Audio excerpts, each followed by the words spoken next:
আসসালামু আলাইকুম সুপ্রিয় দর্শক, এই মুহূর্তে আমি আছি 3D আর্ট গ্যালারিতে এবং এটি অবস্থিত চট্টগ্রামের শিল্পকলার একদম পাশেই। এই পাশেই শিল্পকলা এবং এখানেই রয়েছে 3D art gallery. 3D art গ্যালারিতে আসলে কি কি দেখতে পাবেন চলুন আপনাদেরকে দেখাই। চলুন চলুন চলুন খুব দ্রুত আপনাদেরকে দেখাই। শুরুতেই আসলেই আপনারা এখানে টিকিট কেটে এন্ট্রি নিতে হবে। টিকিট মাত্র 100 টাকা এবং 1 ঘন্টা এখানে আপনারা স্টে করতে পারবেন। ঠিক আছে, এর পরপরই শুরু ভয়ানক কিছু দেখতেই পাচ্ছেন। সবাই আসলে একদম খুশি মনেই ছবি তুলছে, ভিডিও করছে। এই যে দেখতে পাচ্ছেন ছোট ছোট বাচ্চারা, অনেক কিছুই আছে, অনেক কিছু।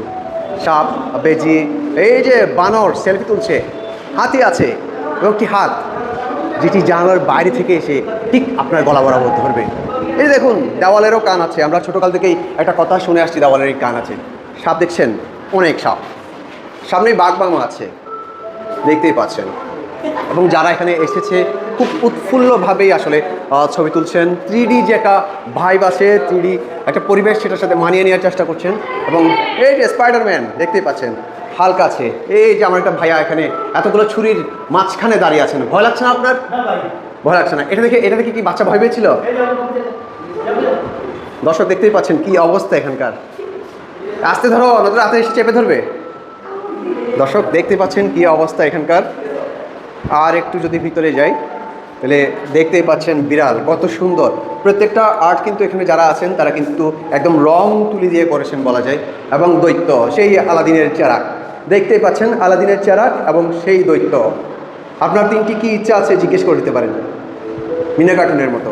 এবং এই যে রাতের বেলা আপনি একা একা পড়ছেন, লেখাপড়া করছেন, ঠিক সেই সময়ে জানালার ভিতর থেকে দুটো হাত এসে বলবে, এই কী করছো?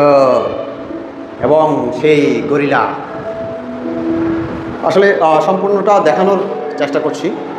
কতটুকু দেখাতে পেরেছি জানি না, কতটুকু আপনাদের সামনে উপস্থাপন করতে পেরেছি সেটাও জানি না।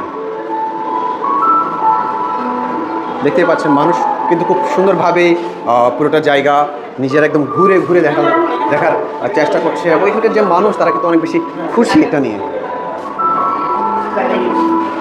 দেখতে পাচ্ছি যারা এসেছেন তারাও কিন্তু অনেক বেশি উৎফুল্ল, বিশেষ করে যারা বাচ্চা আছে তারা। তো দর্শক দেখানোর চেষ্টা করেছি এখানকার পরিবেশ এবং এখানকার অবস্থা। আশা করছি এই ভিডিওটা দেখে মোটামুটি আন্দাজ করে নিতে পারবেন এখানকার পরিস্থিতি, এখানকার ভিতরের পরিবেশ। এবং যারা যারা আছেন ভিডিওটি যা দেখছেন সবাই শেয়ার করে দিবেন, বন্ধু বান্ধব যারা আছে বিভিন্ন গ্রুপে শেয়ার করে দিবেন। এর পাশাপাশি নিজেরাও আসবেন, ঘুরতে আসবেন। আশা করছি ভালো লাগবে। খারাপ লাগার মতো কোনো কিছুই এখনও দেখিনি এখানে, সেই হিসেবে ভালো লাগবে আশা করি। এবং যারা বন্ধু হোক, বান্ধবী হোক, পরিবারের সকলকে নিয়েই একদম স্বতঃস্ফূর্তভাবে ঘুরতে যাওয়ার মতো একটা জায়গা বলা যায় এটা। তো ভিডিওটি একটু লম্বা হয়ে গেছে, যার কারণে আন্তরিকভাবে দুঃখিত। সবাই ভালো থাকবেন, আল্লাহ হাফেজ।